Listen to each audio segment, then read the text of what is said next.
Hi guys, it's me Richard, ang inyong The Christian Rider Motovlog. Yun. So today's vlog, I am going to share to you my motovlogging setup. So nag-video na ako kanina sa shop guys, sa position at saka setup. So panoorin nyo na lang. I'm going to play it in 3, 2, 1. So, may tanong po sa akin kung ano yung aking camera setup sa akin pong helmet. Meron. Yan o. Lalagay ko dito yung chat. May nag-chat. Oo. Lalagay ko dito yung yung chat niya. Nagtanong siya kung ano daw yung setup ko sa camera. So, ito yung aking helmet. Yan guys. Shoutout nga pala sa ALX. So, ito yung setup ko. Bumili ako ng chin mount na yung dinidikit dito sa ilalim. Tapos, nilagyan ko siya ng strap na meron ganito sa loob. Para secure na secure pa rin. Tapos, yung microphone nasa loob. Yan guys. Kita ba? Yan yung microphone sa loob. Tapos, inipit ko lang dyan yung mga wires. Ilalabas ko dito sa kabila at dito yung yung cable ng helmet ng microphone. So kung hindi mo siya gagamitin, pasok mo na ganyan, so malinis pa rin siya. So ayan. So about naman sa camera, yung gamit kong camera is OSEC S60. So gumamit lang ako ng isang maliit lang na extender. Yan guys. Tapos yung dito, yung ginamit ko sa ilalim, yung maliit lang na pang higpit. Tapos yung sa itaas, yung mahaba. So lagay lang natin.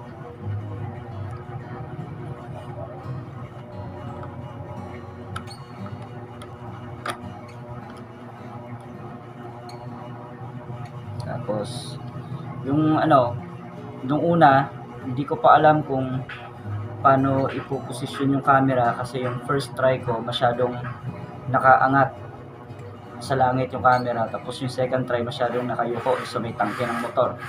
So meron akong ginawa, nilalagay ko dito yung kamay ko guys, tapos nilalapit yung camera, tapos nyan hinihigpitan ko na.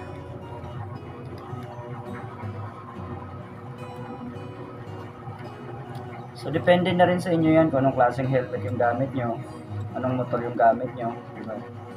Sa akin kasi, mababa yung manobela. So, kailangan medyo kontrolado rin natin mga kapatid.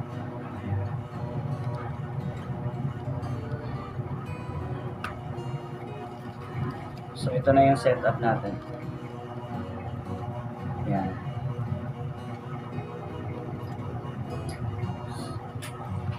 Paglagay naman ng microphone, so para hindi kayo malito, meron ditong part ng microphone na parang merong line, yan yung nasa harap. So ilagay natin sa loob, tapos may maririnig kayong click, ibig sabihin lock na at okay na yan. So minsan ko na rin naranasan na nag-vlog tapos naka-on yung external mic sa mismong camera, tapos hindi ko nalagay yung wire. So nangyari, walang sound yung aking video. So kailangan ganyan siya. So nakalagay na yung wire. Diba? Tapos hindi ko na ginamit to guys. Ito yung dito may lalagay yung tali papunta dito sa may camera. So hindi ko na nilagay kasi mayroon ng strap kabilaan. Matibay na yan guys. Yung microphone sa loob. Tapos guys, may nagtanong din po pala kung ano yung resolution ko sa gabi at saka anong resolution ko sa umaga. Kasi maliwanag daw yung camera. Sa umaga mga kapatid, yung resolution ko is 1080p 60 fps. Sa gabi naman is 1080p 30 fps. Kasi kapag yung 30 fps gagamitin mo sa umaga, medyo okay naman siya pero masyadong maliwanag mga kapatid. So kapag umaga, mas magandang 60 fps yung gamitin mo para medyo darker.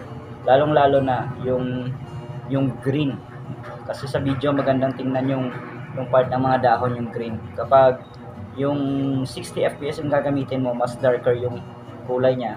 Tapos kapag 30 fps medyo lighter. So 30 fps sa gabi, 60 fps sa umaga. So wag lang kayong gumamit ng 4K hanggang 2.7K kasi kapag yung cellphone lang yung gamit nyo pang edit, hindi pwede.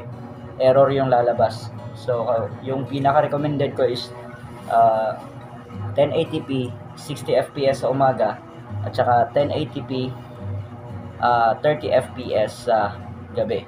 Kapag medyo mas mababa doon yung gagamitin mo, mas medyo blurred. Tapos dapat yung editor mo ilagay mo sa higher resolution kapag nag-edit ka. Kung KineMaster, kapag isa-save mo sa KineMaster, meron yang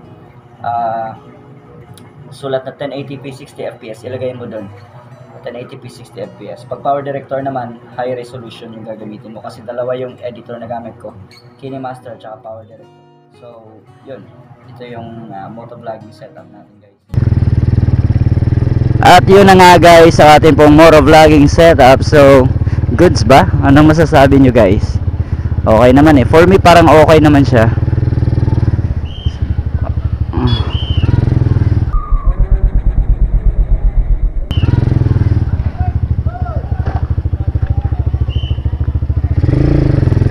Abi ko ako.